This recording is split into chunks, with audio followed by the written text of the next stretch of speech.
Hi everyone, this is Karen Fomafung, your Agile Evangelist, and welcome back to my channel. In today's video, we will be addressing what exactly interviewers are looking for during your 7 leadership interview. Whether you're looking to become a Scrum Master, Agile practitioner, Agile coach, release train engineer, whatever role you're hoping to get, in this whole Agile field, and you are currently preparing for your interview, this video is for you. So I see a lot of people, preparing for their interview, and they are looking for all the wrong things. Meanwhile, the interviewers are expecting something else. So if you've been really wondering, maybe you've attended so many interviews, you think you're solid, you think you have all the knowledge, you may even think you have all the experience, but maybe you've gone through the first, second, and almost the third phase, and then you were not selected, then this video is for you. So please stay tuned. If this is your first time here, you're very welcome. Just so you stay in sync with what we do here on weekly basis, which is all about knowledge sharing, knowledge enhancement, keeping that agile knowledge alive. Please turn on that subscription button and the notification bell so you will never miss out on any content. If you are a returning subscriber, a returning supporter, you're very welcome. I appreciate you so much.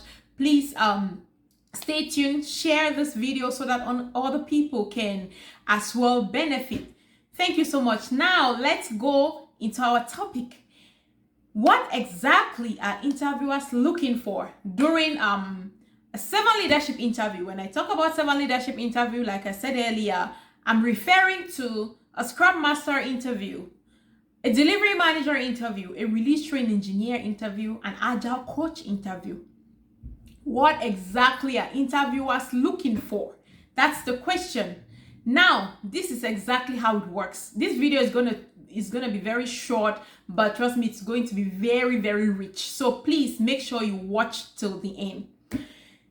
When you go for your interview, coming from the place of an interviewer, whenever we are looking for candidates to join our organization or to join our team, we are looking for 2 specific areas in the candidate.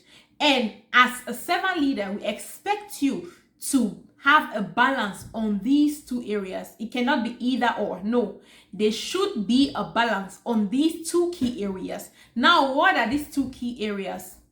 Number 1, we are looking for the skill set alignment. That's the first thing we are looking for. And then the second thing we are looking for behavioral alignment. That's the second key area we are looking for. Now, what exactly does these 2 criteria really mean? Now, let's address the first one, skill set alignment.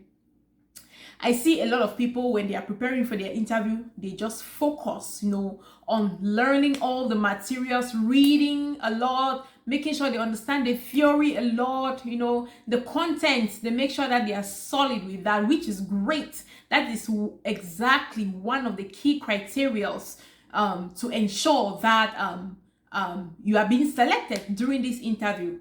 Now, what are interviewers really looking for in this particular area? Yes, interviewers are looking for candidate that has a solid knowledge on this particular role. They are looking for that candidate that at least have a reasonable amount of experience or years of experience. So the kind of questions they'll be asking you, especially the scenario-based questions, especially the storytelling kind of questions. When they're asking you that kind of questions, they are looking to ensure that you meet their expectation from the skill set standpoint.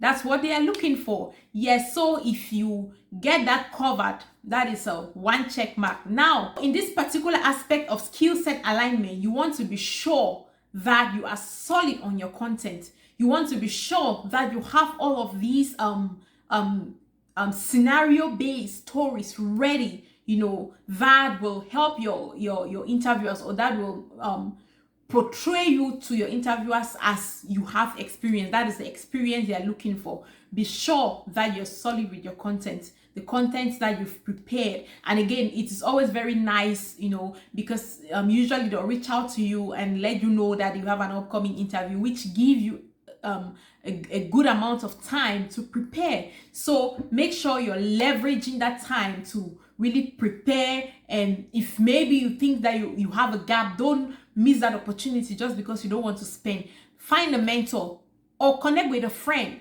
Connect with someone that you think knows better than you, and make sure that the gap, if you really don't have your story straight, if you really don't have your scenario-based answers straight, make sure you connect with someone. Don't lose that opportunity just because you are trying to save. Trust me, because the benefit that will come with you investing in yourself is something that will be life-changing. So please make sure that you get that covered. Now, that is the first criteria that they are looking for. Now, what is the second criteria they're looking for? Like I mentioned before, the second criteria is they are looking for behavioral alignment. Those are the two criteria they're looking for.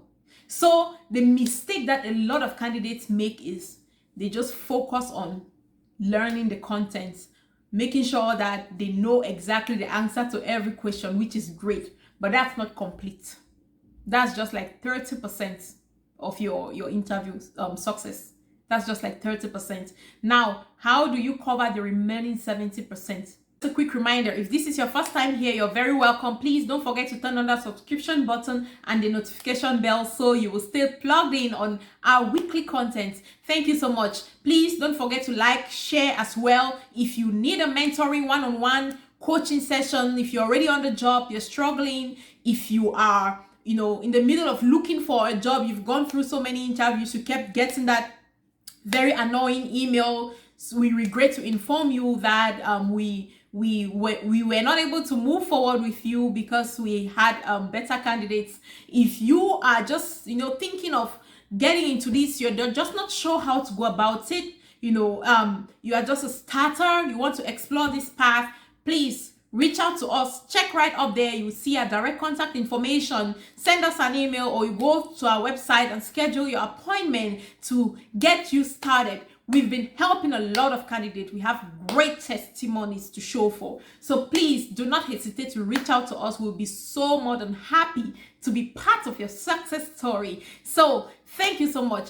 The second key area that interviewers are looking for is the behavioral alignment. That is very important. That is like 70% of the success of your interview.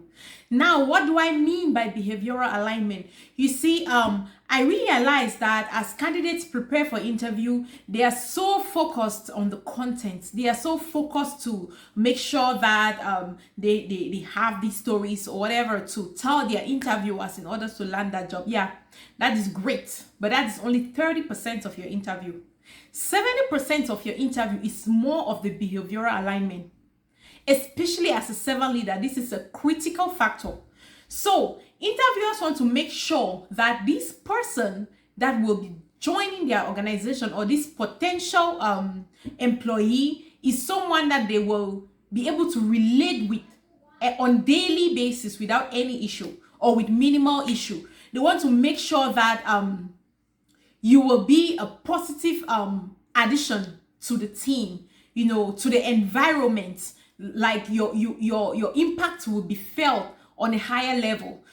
So that is really where this behavioral alignment come into play. Now, under behavioral alignment, you have 3 key areas under this behavioral alignment. Number 1, they need you to bring in that passion. Remember, I say this all the time. Passion can never be bought. You can never buy passion. You can buy skills. You can go to school, learn these things, take trainings, learn these things, but passion, you don't buy passion. So candidates that are always very passionate about what they do, they have a higher tendency of taking their job very personal, which means that they would be able to do everything within their power to make sure that everything works, to make sure that they are delivering high quality value. That is what interviewers are looking for. So even if you have 10 years of experience, but interviewers don't see that passion in you. They would prefer someone with just 1 year of experience and can portray that passion. So yes, passion is key under behavioral alignment. The second aspect that interviewers are looking for under this behavioral alignment is attitude. Attitude is very important. Just because you think that you have 10 years of experience, just because you think that you've been in a corporate environment for so long, just because you think that you have all the degrees and all of these things, it doesn't mean that you got it all. They would prefer someone with a great attitude alignment to someone who have all of these things that I just mentioned. You see? So, that being said, when you're approaching your interview, you want to approach it with the attitude of a servant leader. You cannot just say it with your mouth that you are a servant leader and then your attitude is showing something else. Remember, what you say with your mouth is just 20% of communication. The remaining 80% is your body language, is the attitude, is your tone of voice, is your gestures and all of these things. That is 80% of the communication, you see. So you want to be sure that the attitude you bring into this interview is positive. It reflects servant leadership. You want to be humble. That is very essential, as opposed to being just arrogant, using any kind of words, calling your interviewers you guys. When they ask you something, you say yeah.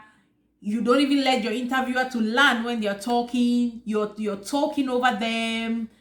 When they try to point out something to you, you're trying to argue.